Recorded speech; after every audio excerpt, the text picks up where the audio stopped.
Adama Diawara ñëw fi tey ci noowu collectif bi nga xam ne ñoo organisé marche bi muy waa FRAPP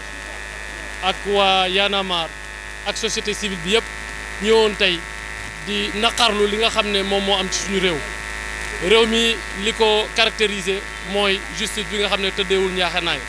ñu gis trop d'injustice dans la justice loolu nag moo tax tey fépp ci Sénégal moo xam Ndakaaru la moo xam Ziguinchor la ñëpp dañuy naqaru loolu di wax ne la justice dafa war a tëddee njaaxanaay ba nga xam ne citoyen bu nekk moo am accès à la justice malheureusement les citoyens n'ont pas accès égal à la justice te loolu nag dañ koy naqarlu dañ ko war a xeex ba nga xam ne citoyen sénégalais fu mu mënti nekk mu ñeme justice bu amee lu ko naqari mu dem devant la justice Sénégal boo xoolee tey boo fekkee da nga trafiqué faux billets dara du la ci fekk su fekkee da nga jël loo moomul dara du la ci fekk les biens publics dara du la ci fekk les rapports yi nga xam ne moom mooy rapport yu corps de contrôle yi yëpp président de la république teg na ci loxoom loolu nag ñu jàpp ne sénégalais yi amuñu égal accès à la justice te loolu nag dafa war a deñ parce que bari na ay jeunes yu nga xam ne lan mooy seen tort mooy dañoo sàcc ay ganaar wala dañoo jël lu ñu moomul ci population bi ñu ngi croupir dans nos prisons ils sont très nombreux dans nos prisons par contre des autorités yu nga xam ne détourné nañ le bien public dara fekku leen ci xool leen tey li nga xam ne moo am rek ci passeport diplomatique yi nga gis ni ñii ñi naan ay député lañ booboog léegi simmi nañ seen mbaraanu kiirlaay waaye dara fekku leen ci loolu nag la ñuy naqarlu loolu lañ wax ne population sénégalaise moom moo war a xeex ba nga xam ne ñëpp nañu am accès égal à la justice loolu moo tax également fépp ci Sénégal muy jeune muy jigéen ñëpp war nañ xeex ñëpp war nañ taxaw pour que justice bi mu tëddee njaaxanaay loolu moo tax ñu ne la justice est injuste et loolu war nañ tax mu am indépendance de la justice loolu magistrat avocat population étudiant ñëpp war nañ ko xeex tey li nga xam ne mooy actualité mooy li nga xam ne suñu doom yi ñu ngi koy daj ci biir université yi moo xam Bambey la moo xam université de Dakar la moo xam université de Saint-Louis la y a trop d'injustice te loolu du yoon moo koy kii loolu nag ñun dañoo am ay devoir en tant que ay citoyens dañoo am devoir xeex ba nga xam ne justice bu équitable dina am suñu réew dañoo am devoir en tant responsabilité pour que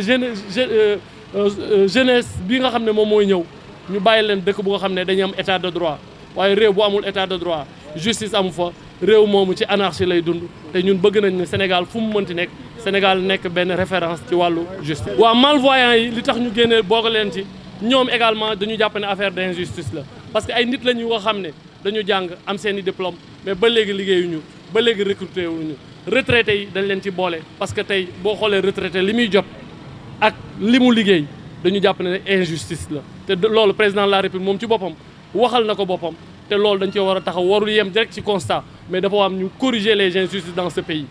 donc muy malvoyants yi muy également les victimes des chaînes HLM ay nit la yu nga xam ne dañoo boole seen xaalis dem ci une société nationale joxe seen xaalis pour jot seen i kër booboog léegi joxe nañ seen xaalis mënuñu jot seen kër loolu yëpp injustice la yu nga xam ne population moo koy xeexal boppam ku ci nekk bu injustice amee tu as le devoir nga dugg ci biir réew mi wax jëf ba nga xam ne loolu dina deñ parce que loolu suñu responsabilité ñun ñëpp. injustice bi dara du ko faj lu dul population bi jóg réew boo ci nekkee da ngay xam ne da nga bokk ci réew ma c'est pas avoir une nationalité simplement mais la nationalité doit être active dañoo war a jóg xeex ba nga xam ne suñu démocratie lépp luñ ko bëgg une démocratie du lu ñuy may rien ne se donne tout s'arrache et loolu c'est par le biais de la lutte seule la lutte libère bu ngeen xoolee muy syndicat yi muy ñëpp ngi xeex boobu nag moo ñu ci mën a génne suñu xeexut on est waa ji daf doon wax quand on est couché on est mort il faudrait pas être couché il faut être debout pour faire face à l'injustice il faut être debout pour lutter pour les plus faibles il faut être debout pour lutter pour les couches défavorisées te loolu mooy suñu wareef ñun en tant que ay jeunes. mobilisation bi réussir na bu baax a baax li tax mu réussir mooy su fekkee dañ doon bañ nga manifester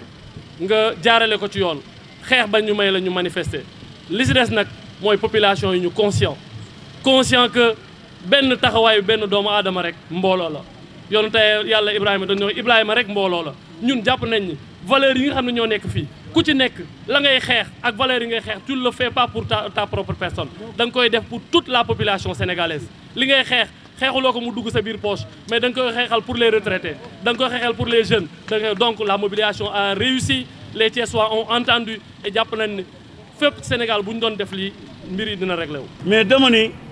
wax dañ koy wax mu féete boor Macky Sall dañu ne na tekki loxoom ci justice au Sénégal loolu la ñu wax Macky Sall ne peut pas gérer cette justice là parce qu'elle n'est pas juste benn Macky Sall Guy Marius Sagna ñaata liberté provisoire la am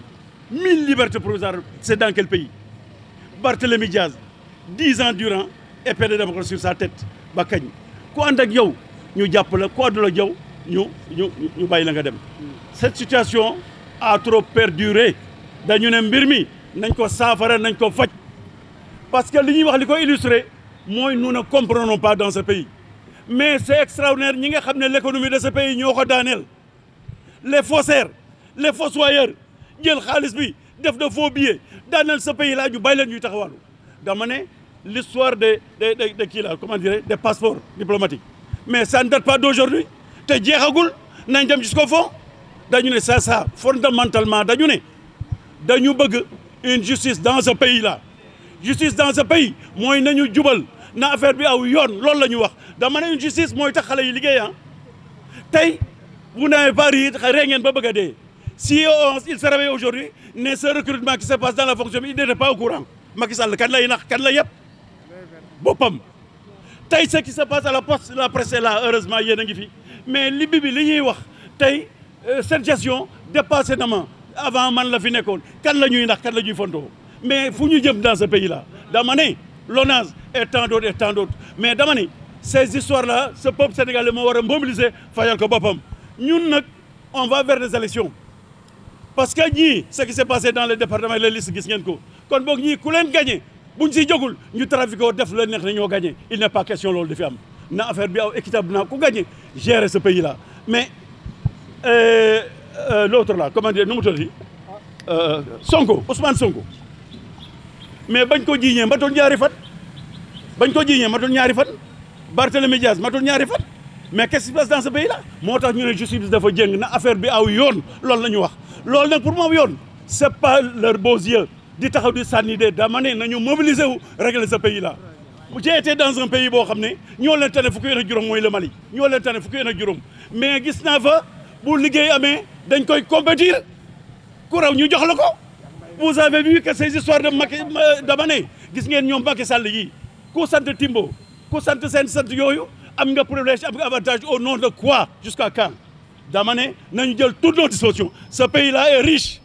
suñu mbébét tey suñu mbébét ëllëg mooy dañu ne ku bëgg a faju nañ la faj ku bëgg a faju nañ la faj ku bëgg a liggéey war nga mën a liggéey ku bëgg a jàng war nga mën a jàng dama ne ñoo ko bokk ay nit li ñu bokk nañ ko séddoo batoonu nag batoonu loolu ñu mën a may jàmm. seen tur ak seen sant si turu askanu Sénégal vous avez totalement raison ñi fi jëkk a wax léegi dama ànd ak ñoom ku munul toppatoo ngunu ganaar noo yéenoo réew waaw état boo gis état de classe la ñi ngan ko nguur gi nekk luñ fi askanu Sénégal seen poche nañ fi nekkal ak bitim réew contre l'impérialisme contre le système capitaliste néolibéral contre les survivants de la féodalité seen poche nañ fi nekk ak bitim réew dama ne ñi ma jëkk a wax la ils ont totalement raison tout état est un état de classe justice bi fi nekk dafay kan lay jëriñ xanaa ñi ngan ko nguur gi di feesal seen poste et cetera fi mu toll nag dama ne nous sommes à la veille de grandes tempêtes et de grandes révoltes populaires xaalis kenn du ko for asamaan du taw xaalis ngor mooy faj gàcce jëf mooy nattukaayu dëgg doomu réew mooy tabax réew nous avons besoin d'une justice populaire au service de notre peuple quelle que soit sa diversité sectorielle dégg nga ci askanu Sénégal dafa war jóg taxaw ñoo moom ëllëg ñoo moom tey ñooy déema ñooy barka déema waaw bu leen simboo seeni rongoñ jooy fajul na xar ngeen bu leen bëre leen taw feex teeru yéen wee diis ku mu tax a gàddaay yow war nga xeet wi maa ngi añ ji reer ku mu tax a beddeeku yow war nga xeet wi topp sa naftu nee na ñu njaaloo teggiwul yéen wi tarbiyu noonu mi ngir faj soxla tey teggiwul yéen dama ne le peuple sénégalais dina nong dina faxat ci nguur gi mu am fi nguuru peuple un pouvoir authentiquement populaire ñu daal di reprendre justement suñu ay liberté suñu autorité nationale ba pare activer l'avènement du panafricanisme des peuples ba pare activer maintenant l'internationalisme des peuples bañ naa yaay ku may nooto ndax nootange jàmm rek moo koy nangu bañ le moom moo suufeel caada jëriñoo koom-koom teg la xam bi si doxalinu réew mi wóor na tout pour le peuple sénégalais ñoo moom tey ñoo moom ëllëg il y a une perspective à conquérir elle est devant et cela sera ku mënul toppatoo na ngunu ganaar xam noo yenoo réew du sañ nekk président au collectif des aveugles diplômés de la formation professionnelle et de l'enseignement supérieur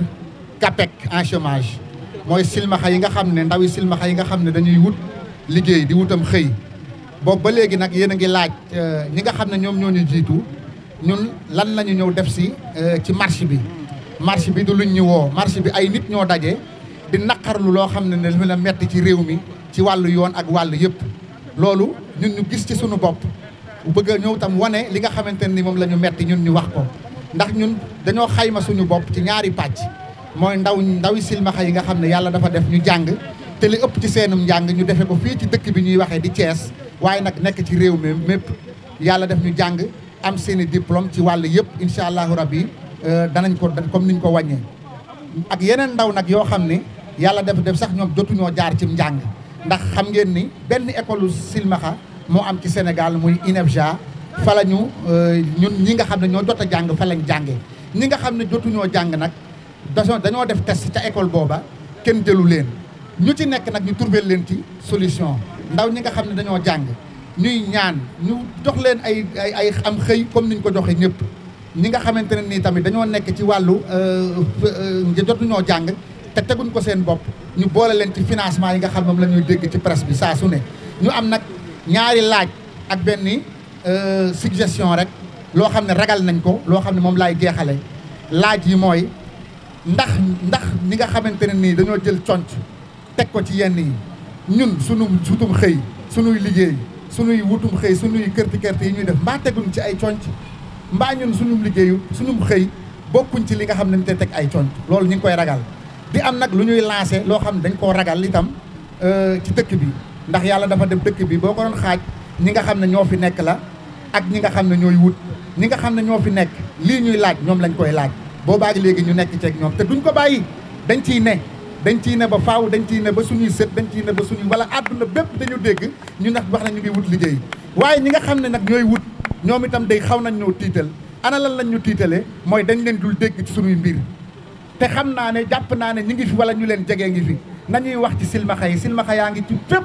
Dakar fii a gën a tuuti ci silmaxa te ñoom mooy ñaari pàcc yi rek ma la wax ñi jàng am ay diplôme ak ñi nga xam ne jotuñu lee jàng te teguñ ko seen bopp nekk ci réew mi di yelwaan di kërti moo tax ñu ne liggéey moo ñu gënal yelwaan loolu moom moo ñu indi ci marché bi te lépp lu nit woote di ko ñaxtu ak di ko naqarlu daan ñu fa dégg ñu wax fa suñuy kàddu di xeex ba keroog ñuy am lu ñuy bëgg wala ñu faatu ñu denc ñi ñoo doon xeex dina ngeen jëf